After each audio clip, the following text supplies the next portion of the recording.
할렐루야. 서로 샬롬 인사 좀 나누세요. 샬롬, 샬롬, 샬롬. 네, 오늘 잘 나오셨습니다. 오늘 본 말씀은 갈라디아서 5장 22절에서 23절의 말씀입니다.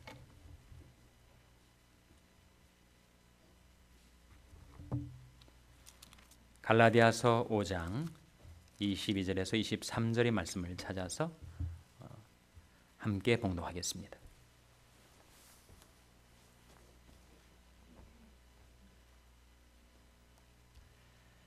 갈라디아서 5장 22절 23절 말씀 같이 봉독하겠습니다. 시작.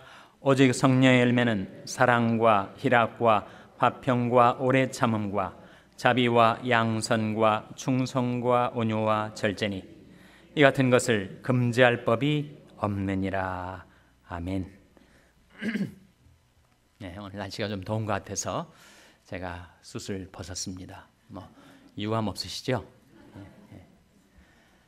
갈라디아서 5장 22절 23절 말씀 우리가 함께 봉독했는데, 이 말씀으로 미루어 보건대 오늘 성령론 5번째 강의 주제가 무엇일 것 같습니까? 성령의 열매죠. 그렇죠. 성령의 열매. 성령의 열매하고 성령의 은사하고 어떻게 다를까요? 성령의 은사와 성령의 열매의 차이. 중요한 차이 하나는 성령의 은사는 능력에 관계된 것이고 성령의 열매는 무엇에 관계된 것일까요? 네? 괄호 넣기. 성령의 은사는 능력에 관계된 것이고 성령의 열매는 무엇에 관계된 것일까요? 인격에 관계된 것이죠. 인격. 성령의 은사가 더 중요할까요? 성령의 열매가 더 중요할까요? 정말 그렇게 생각하십니까? 사람들이 성령의 은사에 대한 관심이 더 많아요. 초자연적인 신기한 현상이 나타나니까 성령의 은사가 더 중요하지 않은가 그렇게 생각하기가 쉽지만 성령의 열매가 더 중요한 겁니다. 성령의 은사라고 할 때 은사의 사자가 무슨 사자라고요? 벌써 잊어버리셨습니까? 성령의 은사라고 할 때 은자는 물론 은의 은자겠죠. 사자는 무슨 사자라고요? 줄사자란 말이에요. 줄사자. 은사는 뭔가 은혜로 주신 것, 다른 말로 선물이죠. 그래서 성령의 은사를 영어로는 뭐라고 하죠? 성령의 은사를 영어로 은사에 해당되는 단어가 뭐겠습니까? gifts 아닙니까? gifts. 성령의 선물들, 은사들이란 말이죠. 그래서 성령의 은사는 선물이기 때문에 주시면 받습니다. 시간이 걸리지 않아요. 반면에 성령의 열매는 열매가 맺혀지기까지는 뭐가 꼭 필요해요? 시간이 필요하죠. 나무의 열매가 맺혀지기까지는 씨가 땅속에 심겨지고 이제 싹이 트고 가지가 자라나고 나무가 되고 꽃을 피우고 잎이 무성해지고 열매가 맺히기까지 처음 씨가 심겨진 다음에 열매가 맺히기까지는 오랜 시간이 필요합니다. 성령의 은사는 달라요. 성령의 은사는 하나님께서 은혜로 주시면 우리가 받을 수 있습니다.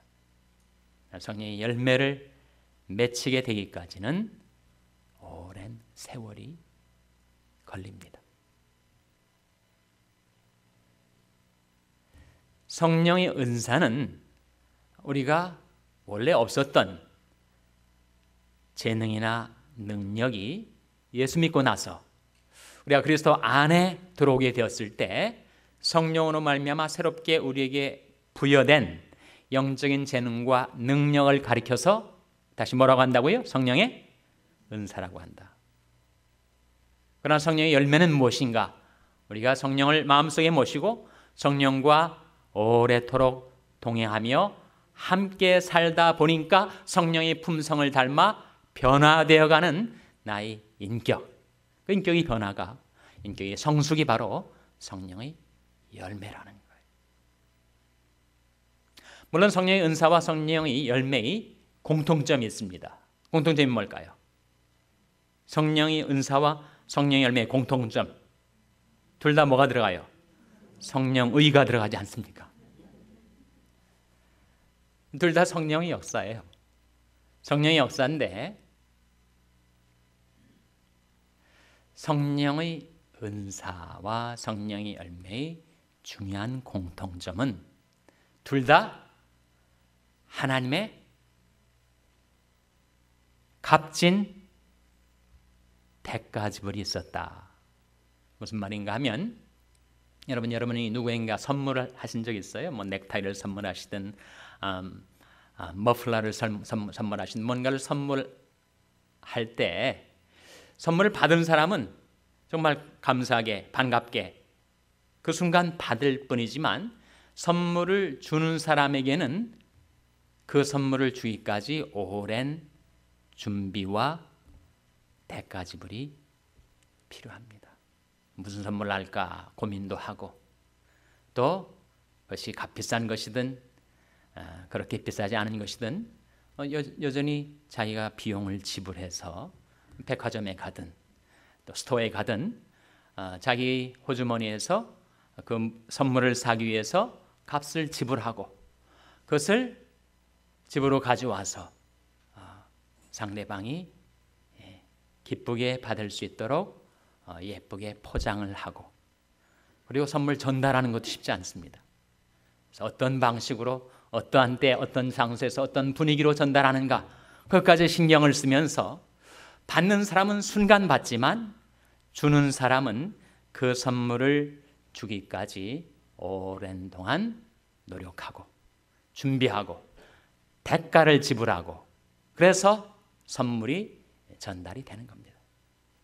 마찬가지로 성령의 은사 하나님 우리에게 주셨을 때 우리는 주신 것 받아서 반갑고 기쁘고 감사하지만 주는 분의 입장에서 하나님 입장에서 보면 나에게 성령의 은사를 주시기까지 그 선물을 주시기까지 하나님은 계획하시고 생각하시고 준비하시고 대가를 지불하시고 대가가 뭐예요? 하나님께서 우리에게 성령의 은사를 주시기 위하여 하나님이 치르신 대가 지불이 무엇이었습니까? 예수 그리스도의 십자가의 희생 아니었어요? 그것이 바로 하나님이 우리에게 성령의 은사를 주시기까지 하나님이 지불하셔야 했던 카스트란 말입니다. 대가 지불이라는 거예요. 고귀한 희생의 대가 지불을 통해서 십자가의 피를 흘리셔서 십자가의 피를 흘렸다는 것은 다른 말로 하면 독생자의 생명을 주시기까지 해서 우리에게 선물을 주셨다는 거예요. 그러니까 하나님이 독생자를 주셨다. 하나님이 세상을 이처럼 사랑하사 독생자를 주셨으니 라고 했을 때 사실 그것은 여러분 아이들이 아플 때 부모가 대신 아파하고 싶어 하지 않습니까? 열이 막 펄펄 끓어오르고 이 아이가 위험해질 것 같이 생각이 되면 차라리 내가 대신 알았으면 좋겠다라고 하는 것이 부모의 마음 아니에요? 하나님 아버지 마음도 똑같습니다. 하나님 아버지께서 우리에게 독생자 예수를 주셨다는 것은 사실은 하나님 당신 자신을 우리에게 내어주신 거죠.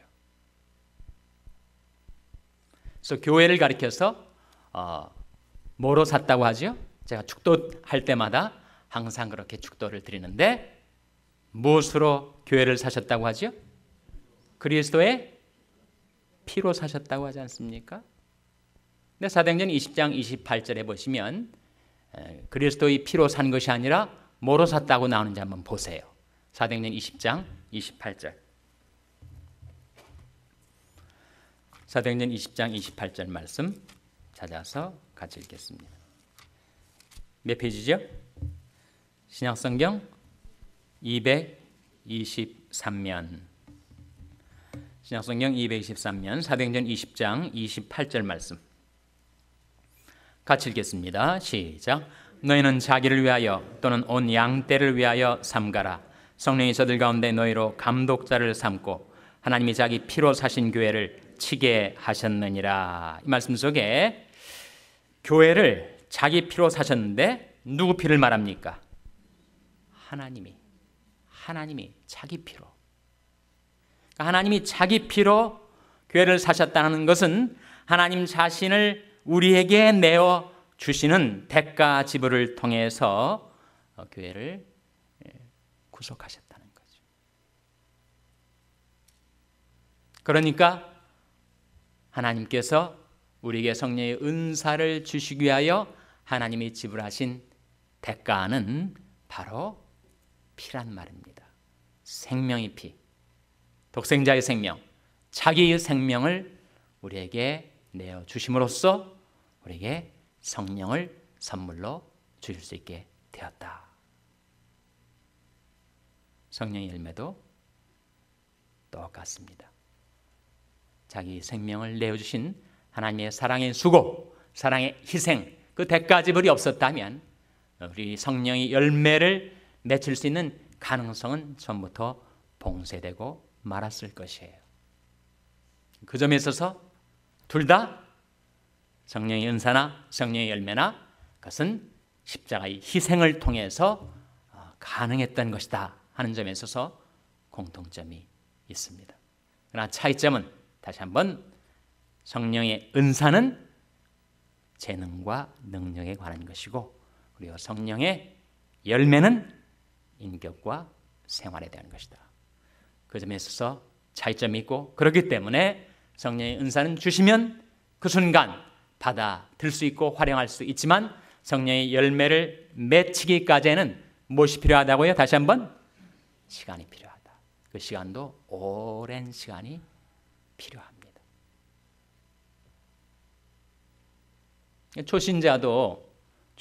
초신자도 방언의 은사 받으면 비록 아기 방언이라 할지라도 방언한단 말이에요. 초신자도 가르치는 은사를 받으면 그래도 가르칠 수 있단 말이죠. 그러나 성령의 열매는 그렇게 한꺼번에 갑자기 그렇게 맺혀지지 않습니다. 씨가 심기고 싹이 트고 자라나서 그것이 열매를 맺기까지는 오랜 시간이 필요해요. 그런 면에서도 성령의 은사보다 성령의 열매가 더 귀중하죠. 오랜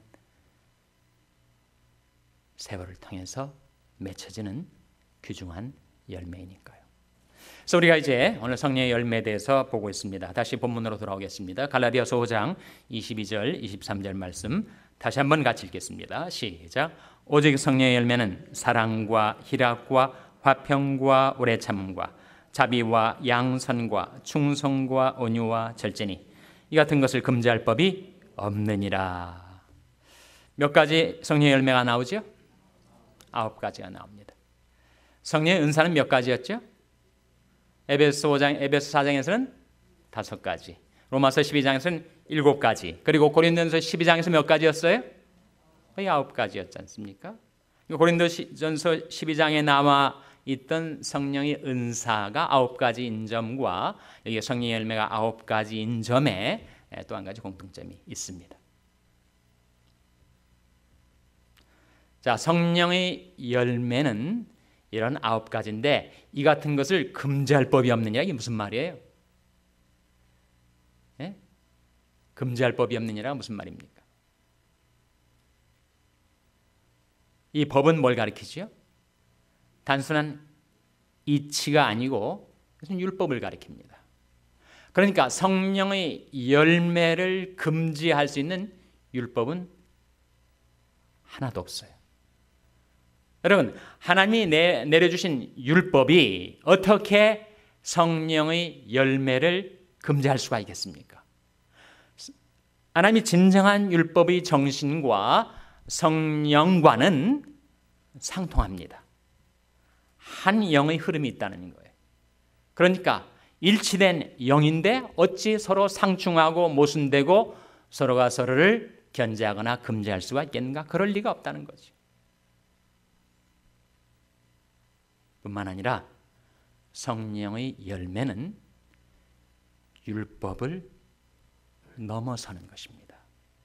율법을 포함하고 한 걸음 더 나아가서 그 성령의 열매는 율법을 초월하는 것이죠. 그렇기 때문에 율법이 성령의 열매를 금지할 수가 없습니다. 거스릴 수도 없어요. 서로 상충되지 않습니다. 배치되지 않습니다. 진정한 율법이 정신하고 성령의 영하고는 일맥상통하는 것이고, 그리고 율법이 우리에게 가져다 줄 수 있는 모든 것들을 포함하면서 그것을 초월하여 우리 가운데 이루어지는 것이 바로 성령의 열매다. 이해가 되세요? 이 같은 것을 금지할 법이 없느니라 라는 그 어구, 그 표현 속에 담겨진 뜻이 무엇인지 깨달아지십니까?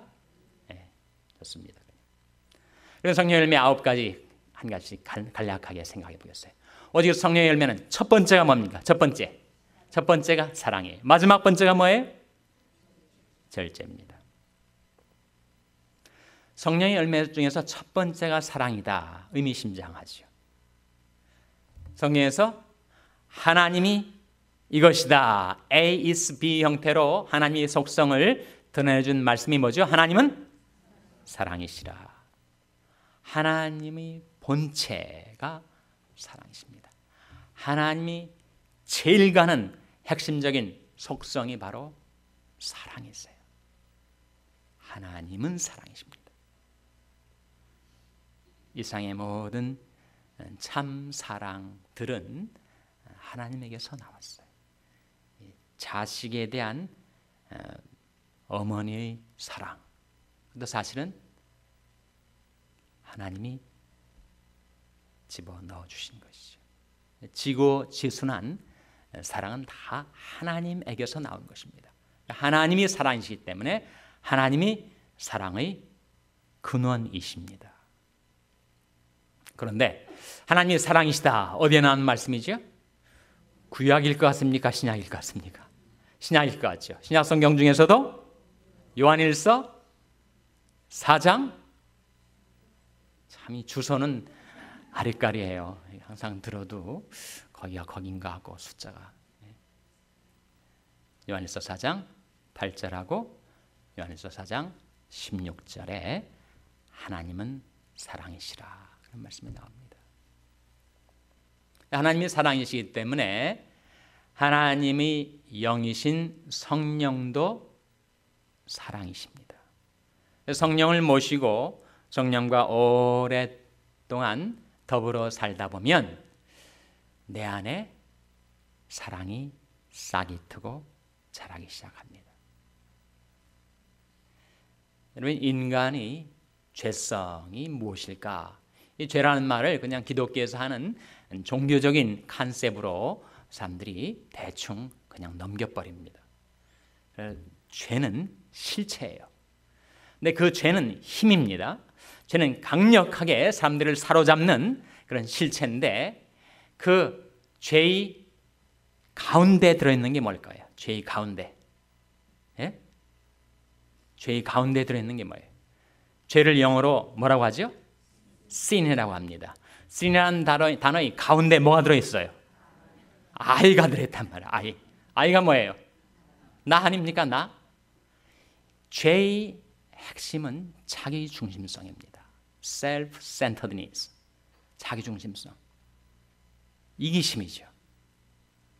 그런데 사람이 성령을 받아 주를 섬기며 살다 보면 자기 중심성에서 점점 더 풀려납니다. 그리고 남을 더 생각하게 돼요. 나하고 남의 차이는 뭐예요? 미움 차이 아닙니까? 미움 차이. 네, 그 변동, 그 변화, 거기로 넘어가는 것이 너무너무 어려워요. 인간 스스로의 노력으로는 불가합니다. 성령께서 자기 중심성에 사로잡혀 있던 나를 풀어내셔서 남을 배려하고 남을 섬기는 그런 마음으로 나를 변화시켜 가시죠. 성령의 열매 첫 번째가 사랑입니다. 아주 이기적이고 자기밖에 모르고 그리고 그렇기 때문에 늘 질시하고 미워하고 증오의 감정에 사로잡혔던 사람이 성령께서 그에게 임하시자 사람이 좀 변화되기 시작한다는 거예요. 자기밖에 모르던 사람이 남을 생각하게 되고 배려하게 되고 섬기게 되고 섬김을 받으려 했던 사람이 오히려 자기가 더 남을 섬기려 하게 되고 그런 변화의 역사가 성령의 역사죠. 예수님의 제자 중에서 보아너게라는 별명을 가진 두 제자가 있었습니다. 누구였죠? 요한하고 야고보. 어떤 관계입니까? 형제 관계였죠. 보아너게라는 이름의 뜻은 우레의 아들. 너무 우르렁거리고 혈기가 방장해서 예수님이 우레의 아들, 예수님과 제자들이 예루살렘에 올라가는 것을 보고 사마리아 사람들하고 유대 사람들은 항상 경쟁 관계, 라이벌 관계였으니까 유대인들은 예루살렘 산에서 하나님을 섬겨야 된다. 성전이 거기 있었으니까. 반면에 사마리아인들은 어느 산에서 하나님을 섬겨야 된다고 생각했습니까? 그리심 산에서.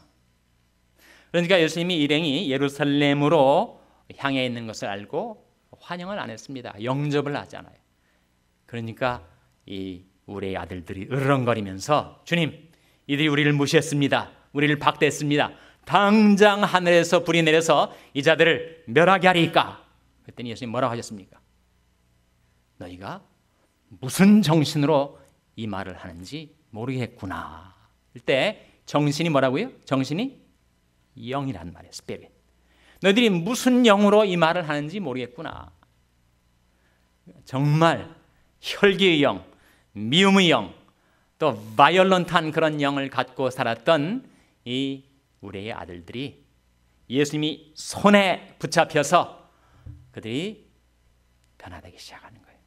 그래서 예수님이 제자들이 다 순교하고 이 세상을 떠난 다음에도 마지막까지 남아서 하나님은 사랑이시라고 온 세상에 그 메시지를 전했던 사람이 누구라고요? 바로 요한일서를 지은 요한 사도란 말이에요. 요한.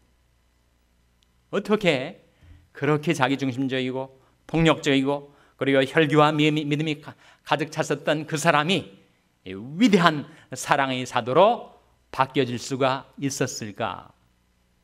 성령의 역사죠. 성령의 열매, 사랑이 맺혀졌기 때문이었다. 두 번째가 무엇입니까? 희락입니다. 희락. 성령은 희락의 영이세요. 성령은 기쁨의 영입니다. 오늘날은 그렇게 살기가 편해지고 테크놀로지가 발달이 되고 경제적으로 예전과 비교하면 훨씬 더 풍요로워졌는데도 사람들이 이렇게 우울증에 빠져들어요. 디프레션에. 우울증의 명약은 햇빛이랍니다. 너무 캄캄하게 어둡게 외롭게 그렇게 방에만 콕 처박혀 있는 걸 뭐라고 한다고요? 방콕이라고 한단 말이에요. 바깥에 안 나오고 계속 방 안을 여기저기 굴러다니는 걸 뭐라고 한다고요? 방글라데시. 그래서 방콕하고 방글라데시에서 벗어나가지고 좀 창문을 열고 찬란한 햇빛을 바라보고 신선한 공기를 마시고 이 우울증이 쫓겨나간단 말이에요.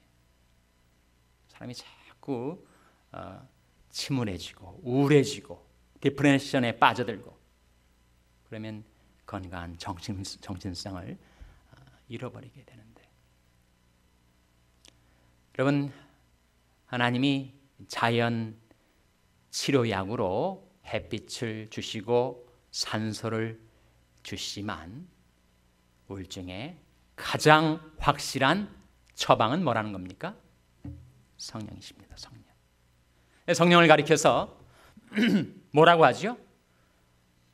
즐거움의 기름이다. 그렇게 말합니다. 성령은 희락의 영이신데 즐거움의 기름이라는 거예요.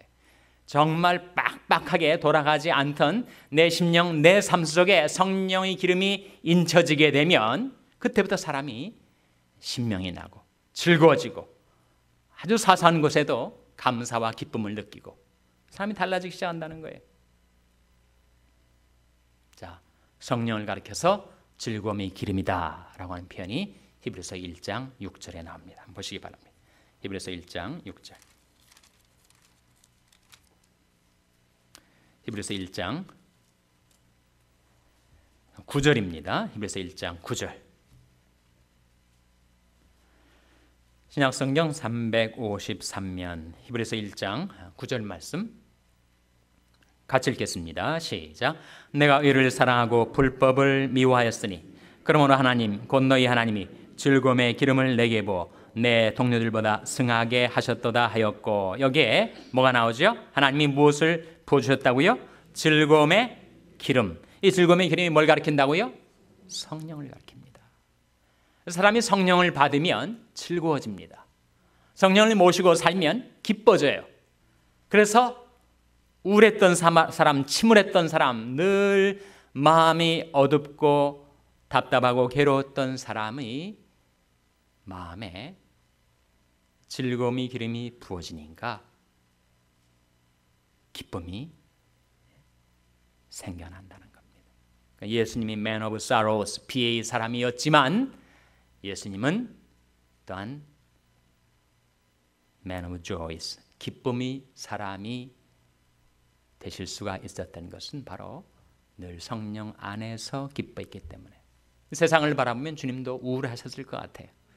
나사로가 죽은 것을 보고 그렇게 울부짖는 누이들을 보고 주님께서 아주 통분히 여기시고 민망히 여기시고 주님도 마음이 괴롭고 어두워졌을 것 같아요.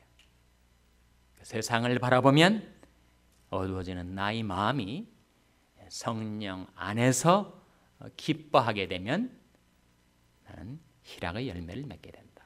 누가복음 10장 21절 보시기 바랍니다. 누가복음 10장 21절. 누가복음 10장 21절 말씀은 신약성경 110면, 신약성경 110면, 누가복음 10장 21절. 누가복음 10장 21절 말씀 같이 읽겠습니다. 시작. 이때 예수께서 성령으로 기뻐하사 가라사대 천지의 주제신 아버지여, 이것을 죄롭고 슬기 있는 자들에게는 숨기시고 어린 아이들에게는 나타내심을 감사하나이다. 옳소이다. 이렇게 된 것이 아버지의 뜻이니이다. 이 말씀 속에 예수님이 기뻐하시면서 기도하고 있는 장면입니다. 무엇으로 기뻐하셨다고요? 성령으로 기뻐하셨다. 그것이 우울증 퇴치의 가장 확실한 방법이라는 거예요. 우리가 성령 충만을 받으면 성령은 희락의 영이시기 때문에 우리가 기쁨 충만한 삶을 살아갈 수 있게 된다는 거죠. 세 번째, 성령의 열매는 무엇입니까? 화평의 영이세요. 성령이 계신 곳에는 다툼, 불화, 분쟁이 사라지고 인간과 인간 관계 속에서 화평이 이루어집니다. 화평이 이루어지니까 자기 마음에는 뭐가 깃들겠어요? 평안이 깃들겠죠. 그가 살아가는 가정, 교회 속에는 뭐가 임하겠습니까? 평화가 임하겠죠. 다 똑같은 말인데 약간 어감이 달라요. 사람의 마음에는 평안이, 인간 관계 속에서는 화평이, 그리고 그의 삶의 객관적인 영역에서는 평화가. 근데 이와 같이 평안, 화평, 평화, 영어로는 뭐 한 단어로 똑같이 표현되죠. 뭐죠? 영어로는 peace 아닙니까? 히브리어는 뭐라고 하죠? 히브리어로는 히브리어는 샬롬이라고 합니다. 보니까 히브리어도 지금 통달하고 계신 것 같은데, 그 샬롬이야말로 사실 하나님이 우리에게 가져다 주신 구원의 총화입니다. 하나님이 우리를 구원해 주셨을 때 그것은 우리에게 샬롬을 주시기 위해서 내 마음에는 평안을, 인간 관계 속에서는 화평을, 가정과 교회와 직장과 세상에서는 평화를 주시는데 그 모든 것이 성령의 역사라는 거예요. 성령은 화평의 영이시기 때문에 성령께서 임하시는 곳에는 불의를 거두어 가시고 불화를 거두어 가시고 거기에 화평을, 근심 걱정 거두어 가시고 거기에 평안을, 분쟁과 전쟁을 거두어 가시고 거기에 평화를 이루어 주시는데, 평화야말로 가장 강력한 힘입니다. 총칼, 무력이 더 강한 것이 아니라 평화가 강력한 힘이에요. 성령이 임하실 때 우리에게 평화를 이루어 주시죠. 네 번째가 무엇입니까? 네? 오래 참음. 성경에서 사랑장이라고 알려진 장이 한 장이 있습니다. 어디였죠? 고린도전서 13장. 거기 보면 4절부터 7절까지 사랑의 특성 15가지가 나오는데 15가지 사랑의 특성의 첫 번째가 뭐겠습니까? 첫 번째가 사랑은 오래 참고. 성령은 우리로 하여금 오래 참을 수 있게 해 주십니다. 이 오래 참음, 인내, 휘포모네라는 말의 의미는 휘포, 아래, 모네, 머무르다. 그러니까 그 아래 머물러서 오래 거하는 거. 바로 인내인데 어디 아래 거하는 걸까라고 해요? 어디 아래 거하는 거라고 했습니까? 주님이 우리에게 주신 멍에 아래. 그러니까 여러분이 직장 생활에서든 가족 관계에서든 자식 때문에 속 썩을 때든 그것 때문에 낙심하고 불평하고 원망하기 전에 이 주님께서 나한테 주신 멍이다. 내 아들은, 내 딸은 주님이 나를 변화시키기 위해서 내게 메워주신 멍에다. 그 멍에가 싫다고 벗어버리면 우리는 인내를 못 배우고 말겠지만 그 멍에를 비록 힘들고 괴로울지라도 그 멍에 아래 오래도록 견디며 살다 보면 내가 인내의 사람으로 변화가 된다는 거예요. 형제들아, 너희가 여러 가지 시험을 만나거든 온전히 기쁘게 여기라. 이는 너희 믿음이 시련이 무엇을 만들어낸 줄 너희가 알미라 그랬습니까? 믿음이 시련이 뭘 만들어내겠어요? 인내를 온전히 이루라. 이는 너희로 온전하고 구비하여 조금도 부족함이 없게 하려 합니다. 다른 모든 기적적인 품성들이 다 갖춰져 있어도 인내가 부족하면 여전히 그는 아직 온전치 못하다는 거죠. 당장이라도 떨쳐버리고 뛰쳐나가고 싶을지라도 이것이 주님이 내게 주어주신 멍에지.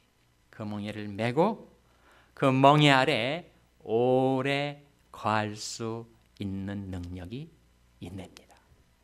하나님께서 우리 삶 속에 믿음의 시련을 주시는 것은 우리 안에 인내를 이루시기 위함이라고 말씀하고 있죠. 다섯 번째가 뭐죠? 다섯 번째, 자비. 자비는 구약과 신약을 관통하는 가장 중요한 컨셉인데 구약에는 그것이 헤세드라고 나오고 신약에는 그것이 카리스라고 나오는 다름 아닌 인애, 인자, 긍휼, 자비, 이게 다 같은 개념입니다. 그러니까 성령이 우리 안에 들어오시면 하나님이 제일 가는 속성이라고 할 수 있는 이 자비의 마음을 우리가 품게 되고, 그래서 남에게 대해서 늘 따뜻하게, 온화하게, 관대하게 상대방을 포용하고 수용하고 용납해주고 용서해주고 그를 품어줄 수 있는 마음으로 변화시켜 주시는데 그것이 성령의 역사라는 거예요. 그래서 예수님께서 산상수훈 가운데 그러므로 하늘에 계신 너희 아버지 온전하심과 같이 너희도 온전하라 했을 때 그 온전은 무엇에 있어서의 온전이라고요? 묵묵부답이시네요.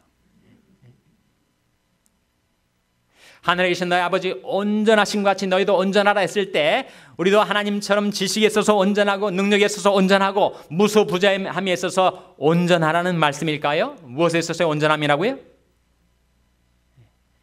불러도 대답 없는 이름이요. 그래서 마태복음 5장 48절에 너희 아버지 온전하신 것 같이 너희도 온전하라 하는 말씀하고 평행절, 성경에는 항상 평행절이 나옵니다. 누가복음 6장 36절에 그 온전하심이 뭔지를 풀어줘요. 누가복음 6장 36절 한번 보세요. 뭐라고 풀어주시는지. 누가복음 6장 36절. 신약성경 99면 누가복음 6장 36절. 찾으셨습니까? 네, 같이 읽겠습니다. 시작. 너희 아버지 자비하신 같이 너희도 자비하라. 그러니까 하늘에 계신 너희 아버지 온전하신 것 같이 너희도 온전하라 하셨을 때 그 온전히 내용이 뭔가? 아버지 자비하신 같이 너 선한 마음 가진 자 남 용서하며 살아라. 자비에 있어서의 온전함을 가리킨다 하는 것을 우리가 성경이 두 구절 평행절을 비교해 봄으로써 우리가 발견하게 되는 겁니다.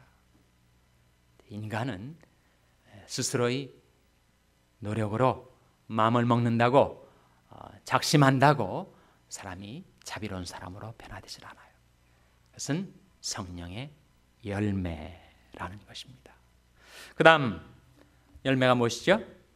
양선. 양선은 뭘 가리킬까요? 양선은 말 그대로 착한 거죠. goodness입니다. 영어 성경에 따라서는 generosity로 번역을 하기도 합니다.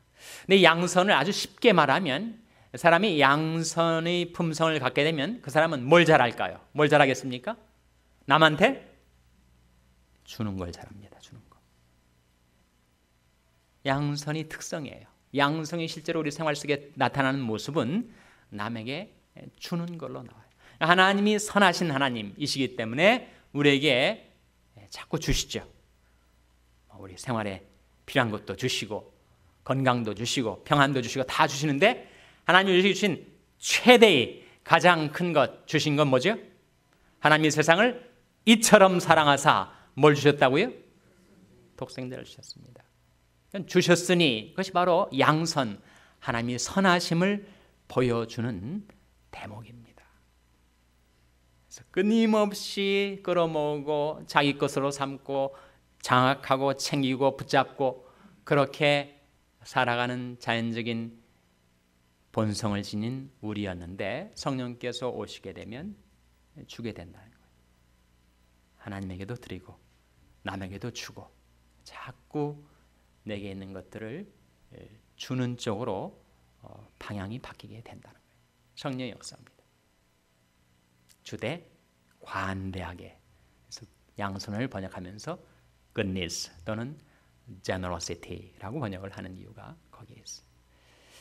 여러분 자녀들 다 지나가셨겠지만 이제 손자, 손녀들을 보시는 분들이 앞으로 계실 텐데 워낙 좋은 이름들 너무 많이 사람들이 다 성경에서 챙겨갔기 때문에 아이들 이름 이제 지을 게 없을 거예요.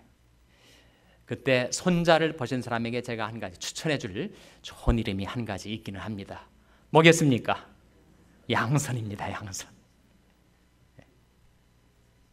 김 씨는 김양선이겠지만 최 씨는 최양선. 최고로 양선하다. 한번 생각을 해보시기 바랍니다. 자, 다음 열매가 뭐죠?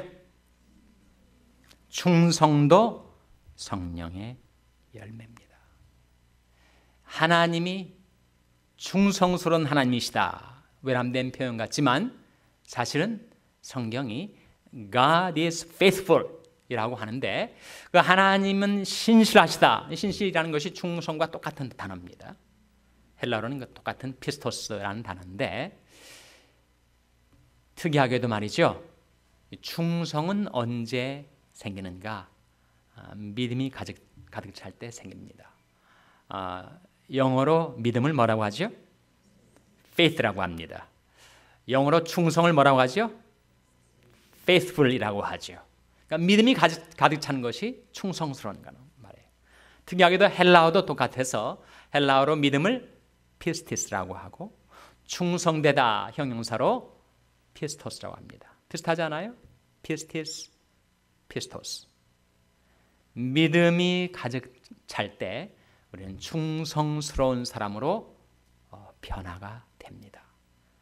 예수님은 정말 충성스러운 분이셨어요. 그 말은 예수님은 믿음의 주, 온전케 하시는 주, 믿음이 충만하셨던 주님이시죠. 성경에서 어디 예수님이 충성스러운 분이시다라고 하는 대목이 있습니다. 이 모세랑 비교하거든요. 모세야말로 구약에서 정말 하나님 앞에 목숨 걸고 충성을 다했던 인물이었습니다. 그런데 구약의 모세와 신약의 예수님을 비교하면서 예수님께서 모세보다 더 하나님 앞에 충성스러우셨다라고 증거를 합니다. 어디에 나올까요? 신약 성경 어느 책에 나오겠습니까? 히브리서. 그렇죠? 히브리서 3장 보시기 바랍니다. 히브리서 3장. 히브리서 3장 2절 말씀 같이 읽겠습니다. 신약성경 354면 히브리서 3장 2절 같이 읽겠습니다. 시작. 저가 자기를 세우신 이에게 충성하시기를 모세가 하나님이 온 집에서 한 것과 같으니. 이 저는 누굴 가리켜요? 예수님 가리킵니다. 그 앞에 예수를 깊이 생각하라 1절에 나온 그 예수를 가리키는데 예수님께서 자기를 세우신 이에게 누굴 가리킬까요? 하나님이지요. 예수님은 하나님께 충성하시기를 모세가 하나님의 온 집에서 한 것과 같다는 거예요. 그러나 저가 모세보다 더욱 영광을 받을 만한 것이 마치 집전자가 그 집보다 더욱 존귀함 같으니라. 그래서 예수님은 충성하셨습니다. 하나님 아버지께 충성하셨어요. 그리고 하나님 아버지도 신실하신 분이셨습니다. 우리 하나님은 신실하시도다. 마찬가지로 성령도 신실하신 영이신데 성령을 모시며 살아가는 자도 그 마음이 변화되어서 그 심령이 정함이 없고 신실치 못하고 충성스럽지 못했었는데 성령께서 그를 변화시키셔서 충성스러운 사람으로 바꾸어 놓으니 그게 바로 성령의 열매가 아니겠는가. 자, 마지막 뭐죠? 온유가 하나 남아있군요.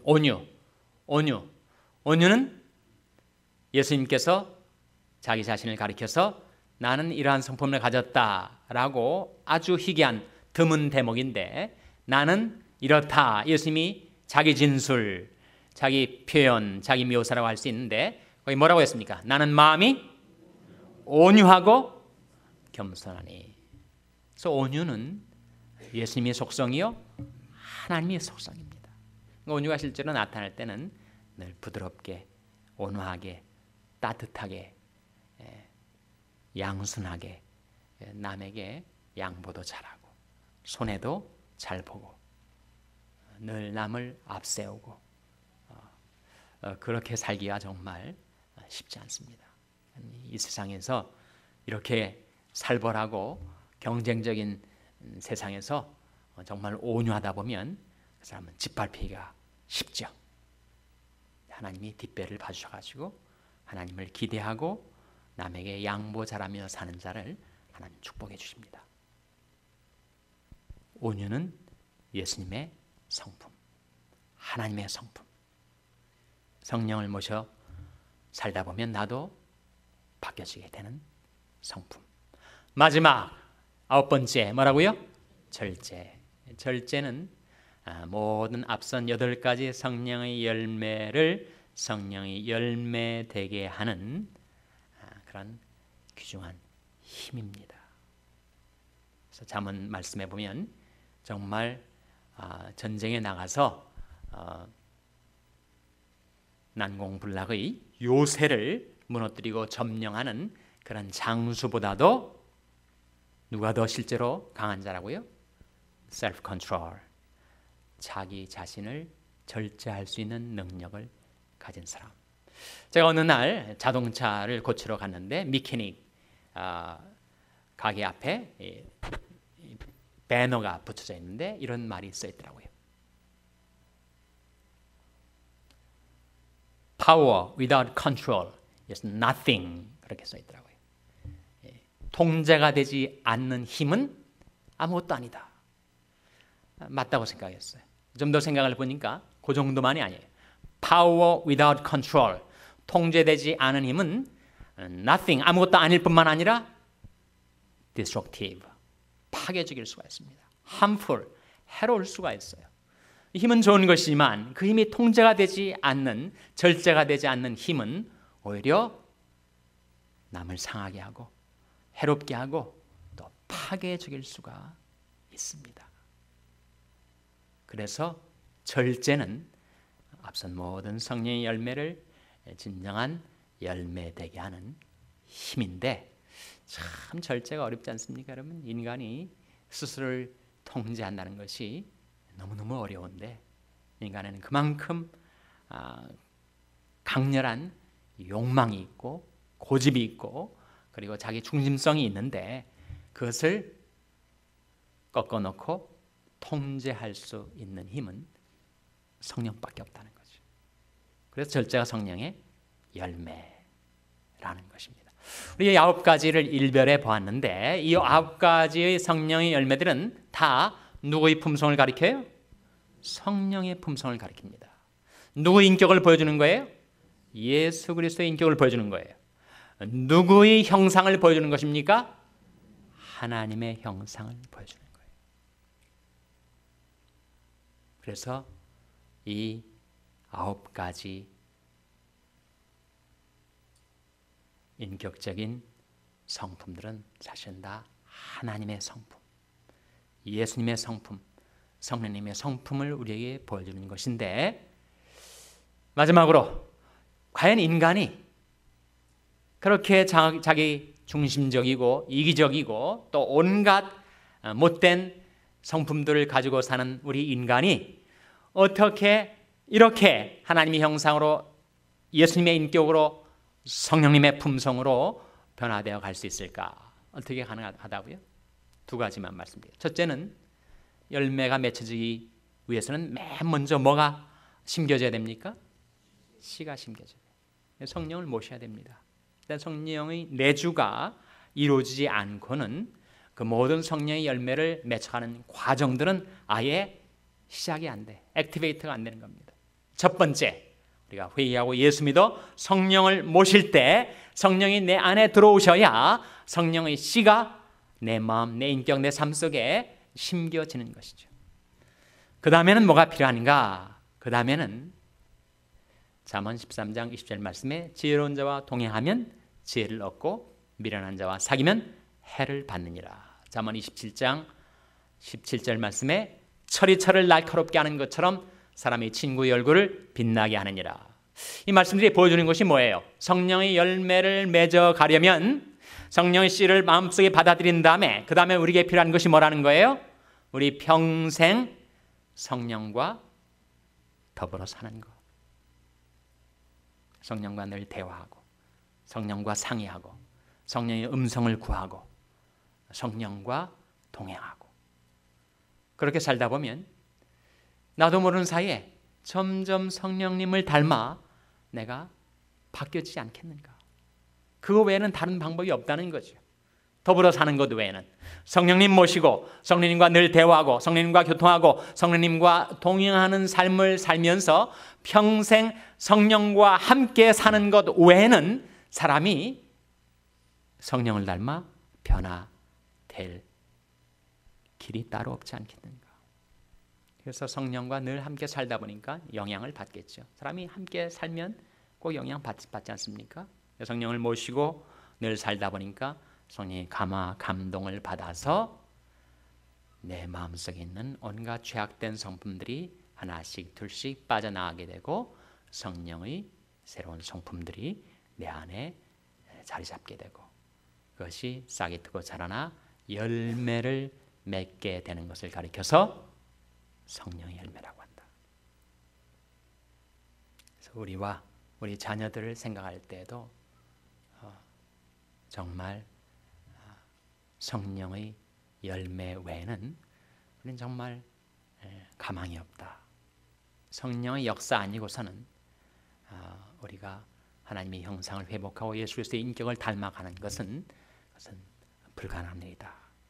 성령을 모시고 성령과 늘 동행하며 여러분이 평생이 성령님과 더불어 살아가는 그런 복된 삶이 되시기를 바랍니다. 하다 보니까 또 질문할 시간이 없는데 질문 없으시죠? 예, 질문 없으신 걸로 알고 우리가 다음 주에 성령론 6 마지막 강의가 될 것 같습니다. 성령론 6번째 강의. 그 다음엔 뭘 할 것인가? 그건 다음에 광고하겠습니다. 다음번이 마지막 성령론 강의니까 그때 성령론에 대해서 지금까지 배운 것 중에서 궁금한 점, 명확하지 않은 것들 여러분 다 가지고 오셔서 질문하시기 바랍니다. 기도하겠습니다. 우리 1분간 기도하겠습니다.